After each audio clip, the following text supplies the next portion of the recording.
ನಮಸ್ಕಾರ ವೀಕ್ಷಕರೇ, ನೀವು ನೋಡ್ತಾ ಇದ್ದೀರಾ ಆಪ್ಕಿ ಆವಾಜ್ ಸುದ್ದಿವಾಹಿನಿ. ಹುಬ್ಬಳ್ಳಿ ನಗರದಲ್ಲಿ ಸೌತ್ ವೆಸ್ಟರ್ನ್ ರೈಲ್ವೆ ಎಂಪ್ಲಾಯೀಸ್ ಸಂಘದ ವತಿಯಿಂದ ಗಾಂಧಿ ಜಯಂತಿ ಕಾರ್ಯಕ್ರಮವನ್ನು ಡಾಕ್ಟರ್ ಶೇಖ್ ರಹಿಮಾನ್ ಅವರ ಅಧ್ಯಕ್ಷತೆಯಲ್ಲಿ ಆಚರಿಸಲಾಯಿತು. ಈ ಸಂದರ್ಭದಲ್ಲಿ ಎಸ್ಎಂ ಸಲೀಂ ಹಾಗೂ ಹಮೀದ್ ಕೊಪ್ಪದ್ ಅವರು ಮಾತನಾಡಿ, ರಾಷ್ಟ್ರಪಿತ ಮಹಾತ್ಮ ಗಾಂಧೀಜಿಯವರು ಸತ್ಯ ಮತ್ತು ಅಹಿಂಸೆಯ ಮಾರ್ಗವನ್ನು ಅನುಸರಿಸಿ ದೇಶಕ್ಕೆ ಸ್ವಾತಂತ್ರ್ಯ ತಂದುಕೊಟ್ಟಿದ್ದಾರೆ.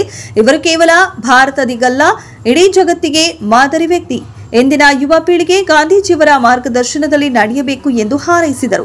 ಈ ಸಂದರ್ಭದಲ್ಲಿ ಸಿಆರ್ ಕಟ್ಟಿಮಣಿ, ಡಿಎಸ್ ಬೃಂದಾವನ, ಸಂಜಯ್ ಪ್ರಸಾದ್, ಶ್ರೀಪ್ರಕಾಶ್ ಹಾಗೂ ಅನೇಕ ಗಣ್ಯರು ಉಪಸ್ಥಿತರಿದ್ದರು. ಧಾರವಾಡದಿಂದ ರಶೀದ್ ಅಕ್ಕಿ ಅವರ ವರದಿ.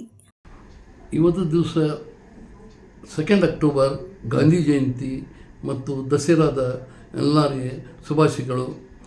ನಾವು ಇವತ್ತು ಗಾಂಧಿ ಜಯಂತಿ ಎದಕ್ಕೆ ಮಾಡ್ತೀವಿ ಅಂದ್ರೆ, ನಮ್ಮ ದೇಶದ ಸಲುವಾಗಿ ಇವರು ಏನು ಕೆಲಸ ಮಾಡ್ಯಾರ, ದೇಶಕ್ಕೆ ಆಜಾದಿ ಪಡಿಸ್ಯಾರ, ಅದಕ್ಕೆ ನಾವು ಮರ್ತಿಲ್ಲ, ಮರಿಬಾರ್ದು. ಗಾಂಧಿ ಸಿದ್ಧಾಂತ ಮೇಲೆ ಹೋಗಬೇಕು, ಎಲ್ಲರೂ ಗಾಂಧಿ ಸಿದ್ಧಾಂತ ಮೇಲೆ ಪಾಲನೆ ಮಾಡಬೇಕು. ಇಷ್ಟು ಮಾತು ಹೇಳಿ ಎಲ್ಲರಿಗೆ ಗಾಂಧಿ ಜಯಂತಿ ಮತ್ತು ದಸರಾದ ಶುಭಾಶಯಗಳು ಕೋರುತ್ತಾ, ನಮ್ಮ ಸಲೀಂ ಅವರು ಮತ್ತು ನಮ್ಮ ಹೆಸರು ಪ್ರಧಾನ್ ಅವರು ಮತ್ತು ಸಂಜಯ್ ಜಿ ಅವರು ಎಲ್ಲರೂ ಏನು ಪ್ರಕಾಶ್ ಅವರೆಲ್ಲ ಫಂಕ್ಷನ್ ಮಾಡಿದ್ವಿ. ನಾವು ಎಲ್ಲರೂ ಕೂಡಿ ಏನೈತಿ ಎಲ್ಲರಿಗೆ ನಾವು ರಿಕ್ವೆಸ್ಟ್ ಮಾಡ್ಕೊತೀವಿ, ಇದೇ ಥರ ಏನೈತಿ ನಾವು ಎಲ್ಲ ಗಾಂಧಿ ಸಲುವಾಗಿ ನಾವು ಕೆಲಸ ಮಾಡಬೇಕು, ಅವ್ರ ಸಿದ್ಧಾಂತ ಮೇಲೆ ನಾವು ನಡಿಬೇಕು ಅಂತ ಮನವಿ ಮಾಡ್ತೀವಿ.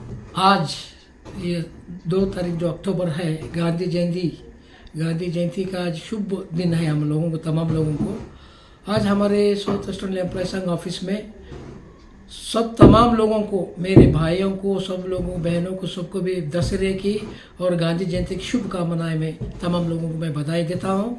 और साथ ही साथ हम ये प्रोग्राम गांधी जयंती का ऐसे मना रहे हैं कि याद हमने ये दिलाता है कि इतने सालों के बाद जो हमारी गुलामगिरी थी वो गुलामगिरी में हटाकर हमारे महात्मा गांधी जी ने आज हमने ये देश आज़ाद करके दिलाए।